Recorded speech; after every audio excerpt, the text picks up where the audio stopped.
My sister thinks I should love her kids like a mom. Am I wrong for disagreeing? I love my sister. Always have and always will. Growing up, we were thick as thieves. Only 3 years apart, we spent our childhood creating imaginary worlds in our backyard, whispering secrets under blanket forts and navigating life's ups and downs together. Despite our differences, we've always been close. But now, as adults, our lives have taken very different paths. I'm 43, intentionally child-free and happily living a quiet, low-key life with my partner. We enjoy slow mornings, uninterrupted conversations, and the kind of freedom that comes with having no little humans depending on us. My sister, on the other hand, is deep in the trenches of motherhood.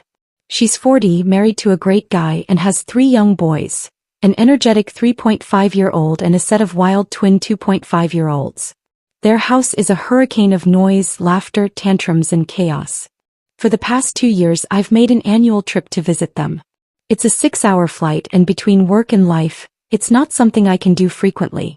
But I always look forward to seeing my sister, catching up in person and spending time with her family. Last year's visit had been great. We struck a perfect balance. Some quality sister time, playful moments with the kids, a fun night out, and even a little house party. Her husband, a stay-at-home dad, was wonderful as always. My sister, a successful work-from-home businesswoman, seemed happy. I left feeling like I had truly connected with them all. So when I booked my trip for this year, I was genuinely excited that I should have known things wouldn't be the same. The moment I stepped off the plane, I could tell the energy was different. My sister greeted me with a warm hug, but she looked exhausted, her eyes slightly sunken, her smile forced. Her husband, usually upbeat, seemed equally drained. And the boys? Well, the boys were as loud and chaotic as ever. From the moment we got to their house, it felt like the noise never stopped. The twins shrieked at ear-piercing volumes, the eldest threw random tantrums, and the sound of things crashing, spilling, and breaking filled every corner of the house. I had mentally prepared for the chaos, but this was next level. I adore my nephews in my own way. I play with them, crawl on the floor, let them show me their favorite toys. But I have a limit. After about 2 hours, I need to tap out and recharge. That's just who I am. I'm not a kid person, never have been, and I don't pretend to be. My sister, however, never seemed to tap out. She and her husband absorbed every scream, every tear, every outburst with the patience of saints. By the 3rd day, I noticed something else. I was walking on eggshells. Whenever a tantrum started, I instinctively removed myself from the room. If the crying went on for too long, I'd step outside for air. I wasn't rude about it, I just needed space. I figured my sister understood. She didn't. It happened when her husband took the kids out for a bit. The house was finally quiet. We sat in her living room sipping tea, and for a moment, it felt like old times. But then she sighed, setting her cup down a little too forcefully. I need to talk to you about something, she said. I braced myself. She hesitated before speaking. I'm really disappointed that you don't love the boys the way we do. I blinked. What? I mean, I know you care about them, but it's like you keep them at arm's length. And the way you always leave when they're upset, it feels like you don't want to deal with them.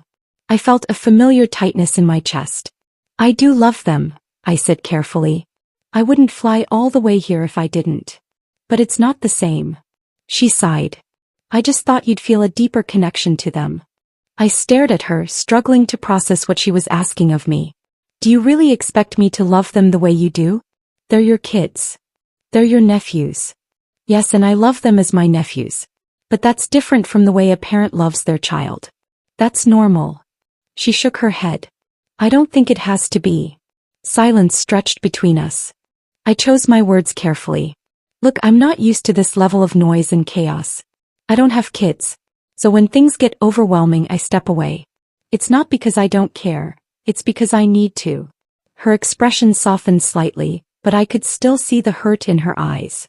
I just wish you saw them the way we do. I took a deep breath. That's an unfair expectation. I love them in the way I'm capable of loving them. And honestly, I think that should be enough. She didn't respond right away. Instead, she stared into her tea, deep in thought. Eventually, she gave a small nod. I guess I just didn't think about it that way. The conversation ended there, but something between us felt different for the rest of the trip. The rest of my stay was fine, surface level pleasant, but there was an unspoken tension lingering beneath. My sister didn't bring up our conversation again and I didn't push it. When I left, I felt relieved to return to my quiet life, but also unsettled. I kept replaying the conversation in my mind. Was I wrong? Was I supposed to love them the way she did? Was I a bad aunt for not feeling that all-consuming parental devotion? But the more I thought about it, the more I stood by my words. The truth is, love isn't a one-size-fits-all emotion.